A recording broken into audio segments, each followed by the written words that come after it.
BTech వాళ్ళకి ఎందుకు ఉద్యోగాలు రావట్లేదు? జనరల్గా ఏంటి అంటే లక్షల మంది గ్రాడ్యుయేట్స్ బయటకు వస్తూ ఉన్నారు. బీటెక్ వాళ్ళకి ఎందుకు ఉద్యోగాలు రావట్లేదు? దీని గురించి మాట్లాడుకుంటే, సో ఇక్కడ మనం అర్థం చేసుకోవాల్సిన విషయం ఏంటి అంటే, బీటెక్ ఎప్పుడైనా కానీ ఈ బీటెక్లో ఎవరైతే కంప్లీట్ చేస్తున్నారో ఎంబీబీఎస్ ఏం జరుగుతుంది? ఎంబీబీఎస్ వాళ్ళు సో డే 1 నుంచి ఫస్ట్ ఇయర్ నుంచి వాళ్ళకి ప్రాక్టికల్ ఓరియంటెడ్, అంటే వాళ్ళు ఏదైతే నేర్చుకుంటున్నారో అది డైరెక్ట్ ప్రాక్టికల్గా నేర్చుకుంటారు. సో ఇనిషియల్ డేస్ నుంచి కూడా. కానీ ఈ ఇంజనీరింగ్ కాలేజ్లో ఎలా ఉంటుందంటే, బీటెక్ కాలేజ్ చెప్పేవాళ్ళు కంపెనీస్కి ఏం కావాలి, కంపెనీ అంటే BTech college engineering college almost చాలా కాలేజెస్, చాలా కొద్ది కాలేజెస్ మాత్రం జెన్యూన్ ఉంటాయి ప్రాక్టికల్ ఓరియంటెడ్. చాలా కాలేజెస్ మెజారిటీ 80 to 90% కాలేజెస్ ఎలా ఉంటాయి మనందరికి తెలుసు. క్లాసులు చెప్పే వాళ్ళు కూడా అసలు కంపెనీ ఏంటి, కంపెనీలో ఎలా వ్యవస్థ రన్ అవుతుంది. సో ఇప్పుడు ఎగ్జాంపుల్ మెకానికల్ చూసుకుంటే మెకానికల్ కోర్స్ ఎలా ఉంటుంది, దానికి సంబంధించి ఎలా ఇండస్ట్రియల్ వర్క్ అవుతుంది, ఎలాంటి ఉద్యోగాలు క్రియేట్ అవుతాయి, ఎలాంటి టైప్ ఆఫ్ వర్క్ జరుగుతుంది, వీళ్ళకి మన పిల్లలకి ఏ విధంగా చెప్పాలి వాళ్ళకే తెలియదు. When it comes to IT also, IT అయినా సిఎస్సి అయినా, లేకపోతే ఇప్పుడు కొత్తగా అన్ని కాలేజ్లు ఆర్టిఫిషియల్ ఇంటెలిజెన్స్ పెట్టేసి, అన్ని కాలేజ్లు డేటా సైన్స్ పెట్టేసి, అన్ని కాలేజ్లు సైబర్ సెక్యూరిటీ పెట్టేసాయి. కానీ రియల్గా కంపెనీలకి ఏం కావాలి, వీడు బయటకు వస్తే ఏమైనా ఉద్యోగం చేయగలుగుతాడా?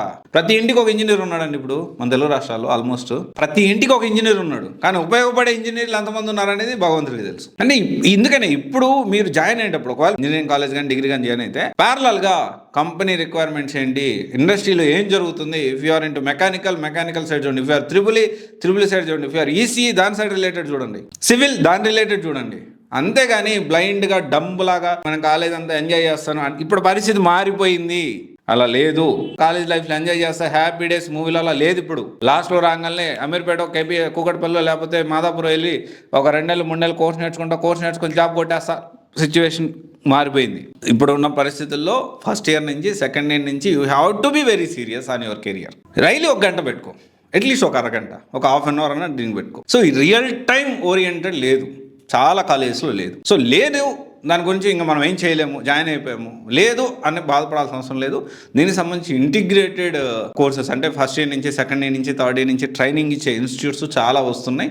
సో దాంట్లో మంచిది చూసుకొని మీరు జాయిన్ అవ్వండి. ఓకే, అస్సలు టైం వేస్ట్ చేయొద్దు. పరిస్థితులు కమింగ్ డేస్లో నెక్స్ట్ అంటే ఇప్పుడు 2026 2030కి పరిస్థితులు చాలా మారబోతూ ఉన్నాయి, చాలా ఎవాల్వ్ అవుతూ ఉంది. డే టు డే, రాత్రికి పొద్దునకి కూడా చాలా తేడా వస్తుంది. మన కళ్ళు మూసుకొని తెరిచే లోపల చాలా అప్డేట్స్ వస్తున్నాయి, చాలా మంది ఉద్యోగాలు పోతున్నాయి, చాలా ఉద్యోగాలు క్రియేట్ అవుతున్నాయి. ఓకే, ఇది ఆలోచించండి. ఓకే, ఇది ఒకసారి ఆలోచన చేయండి. రియల్ టైం లేదు, రియల్ టైం ఓరియంటెడ్లో వెళ్ళట్లేదు.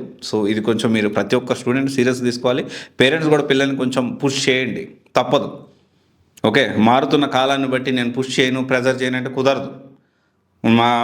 మా ఫ్యామిలీ కూడా ఎవరన్నా ఇట్లా చెప్తే నేను ఒకటే చెప్తా, నాకు కుదరట్లేదు అన్నయ్య, నాకు కుదరట్లేదు, అవ్వట్లేదు, నాకు టైం సరిపోవట్లేదు కాలేజీలో అంటే, బోలే టైం ఉంది, నీకేం పని ఉంది? చదువుకునే విద్యార్థులకి, స్టూడెంట్స్కి ఒకటే చెప్తా ఉన్నా, ప్రతిరోజు ఒక గంట ఫన్, ఒక కాసేపు ఫోన్ చూసుకోండి, ఇంకోటి చూసుకోండి. నీ కెరియర్ కోసం ఒక అరగంట కూడా పెట్టలేకపోతే ఎవరు వచ్చి నేను సేవ్ చేస్తారు? ఎవరు వచ్చి నీకు చెప్పిన వాళ్ళందరూ, నీకు ఫన్ చేసిన వాళ్ళందరూ, ఎంజాయ్ చేసిన వాళ్ళందరూ నీకు ఏమైనా సపోర్ట్ చేస్తారా? ఎవరు చేయరు. ఆలోచన చేయండి ఇది. Thank you.